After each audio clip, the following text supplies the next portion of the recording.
اصل تو کچھ ہے ہی نہیں. یہ اللہ کا بے پایاں کرم اور اس کا احسان ہے کہ اس نے نسبت کو بھی اصل کے قائم مقام رکھا ہے.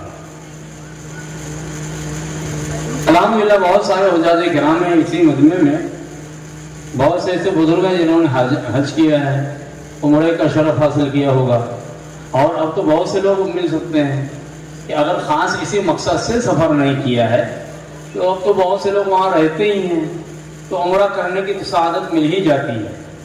تو اتنے ہی لوگوں میں بہت سے ایسے لوگ ہوں گے کہ جن کو عمرہ یا حج کی سعادت میسر ہوئی ہوگی. تو جب طواف کرتے ہیں تو بہت بھیڑ ہوتی ہے نا، ہر کس و ناکس حجر اسود تک نہیں پہنچ سکتا ہے، بلکہ شاید جتنے لوگ طواف کر رہے ہوتے ہیں 25%، شاید میں زیادہ کہہ رہا ہوں، 25% لوگوں کو شاید حجر اسود کو چھونے کا موقع ملتا ہے. 25% میں نے کہا یہ زیادہ ہی ہے، ہو سکتا ہے 10% لوگ وہاں تک پہنچ سکتے ہیں.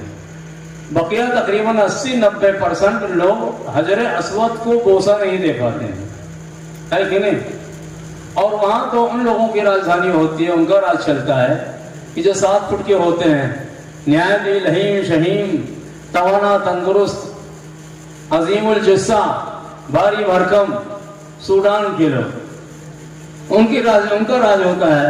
تب وہ ڈھکیل کر کے ادھر ادھر کر کے وہ پہنچ جاتے ہیں وہاں، ہے نہیں؟ تو کہنے کا مطلب ہے 80-90% لوگ تو حجر اسود تک پہنچ ہی نہیں پاتے ہیں. تو ان کے لیے پھر کیا ہے؟ تو اللہ رب العزت کو ہر ایک بندے کا خیال ہے، چھوٹے بڑے غریب امیر سب کا اللہ رب العزت نے خیال رکھا ہے. ایسوں کو کیا حکم دیا ہے کہ جو حجر اسود تک نہ پہنچ سکے دور ہی سے حجر اسود کی طرف ہاتھ اٹھا کر اپنے ہاتھ ہی کو چھوئیں، ہے کہ نہیں؟ پتہ کیا چلا؟ حجر اسود کی طرف ہاتھ کر دو، ہاتھوں کا رخ ہو گیا. اب ان ہاتھوں کو حجر اسود سے دور کی نسبت حاصل ہو گئی، ہے کہ نہیں؟ دور ہی کی نسبت حاصل ہوئی نا، دور کی نسبت حاصل ہوئی. آپ بوسہ اپنے ہاتھوں کو دے رہے ہیں، ثواب مل رہا ہے حجر اسود کو بوسہ دینے کا. یہ نسبت ہی تو ہے، بولا ہے کہ نہیں ہے؟ یہ نسبت ہی تو ہے. چوم رہے ہیں اپنے ہاتھوں کو، ثواب مل رہا ہے حجر اسود کو بوسہ دینے کا. کیا سمجھے؟ یعنی کسی شے کو جس چیز سے نسبت ہو جائے اب اس کو چومنا یہ اصل کو چومنا ہے. اگر ہم تعزیے کو بوسہ دیتے ہیں، یہ تعزیے کا بوسہ نہیں، یہ ذریعہ امام حسین کو بوسہ ہے. بے شک، سبحان اللہ. ارے بھائی اب بتائیے یہ حقیقت ہے کہ نہیں ہے؟ آپ کے ہاتھ کا حجر اسود سے مس ہوتے ہیں، دور کھڑے ہوئے ہیں، اگر حجر اسود سے ہاتھ مس ہو جاتے، حجر اسود تک ہاتھ پہنچ جاتے تو آپ ہاتھوں کو لگا کے بوسہ کیوں دیتے؟ جب ہاتھ پہنچتے تو چہرہ بھی پہنچا دیتے، منہ ہی سے بوسہ دیتے، ہے کہ نہیں؟ دور سے ہاتھ کو اس کی طرف کیا ہے، ہاتھوں کی صرف نسبت ہی تو ہوئی ہے، نسبت ہوئی ہے نا. چوم رہے اپنے ہاتھوں کو، ثواب مل رہا ہے حجر اسود کو بوسہ دینے. اچھا پتہ کیا چلا؟ چومنا یہ کوئی گناہ کا کام نہیں ہے. آپ دیکھیں وہی اسلام آیا تھا پتھروں کی پرستی سے لوگوں کو بچانے کے لیے، لیکن اسی اسلام میں حکم ہے پتھر ہی کو بوسہ دو، ہے کہ نہیں؟ ایک پتھر سے اسلام ہٹا رہا ہے، دوسرے پتھر کی طرف جھکا رہا ہے. ارے بھائی پتھر ہی تو ہے، کیوں کوئی خدا ہے؟ حجر اسود، بھائی حجر کا معنی کیا ہوتا ہے؟ پتھر، اسود کا معنی کالا. یہ عربی ورڈ ہے، عربی لفظ ہے. حجر کا معنی ہے پتھر، اسود کا معنی کالا، یعنی کالا پتھر. اگر اتنا ہی نفرت ہے کالے رنگ سے تو حجر اسود کو بوسہ دینا چھوڑو. بے شک، سبحان اللہ. اللہ نے مجبور کیا ہے، کتنی نفرت کرو کالے سے، تم کو بوسہ دینے پر مجبور کروں گا. بے شک، کالا کوئی برا رنگ نہیں ہے، قرآن کے حرف کالے، کھانے کا باغ خلاف کالا، حجر اسود وہ بھی کالا ہے جس کو جنتی پتھر سمجھ کے چوم رہے ہو. پتا کیا چلا؟ دنیا میں جنتی پتھر آیا ہے وہ کالے رنگ کا ہے. ارے کہاں کہاں بھاگو گے؟ بے شک، سبحان اللہ.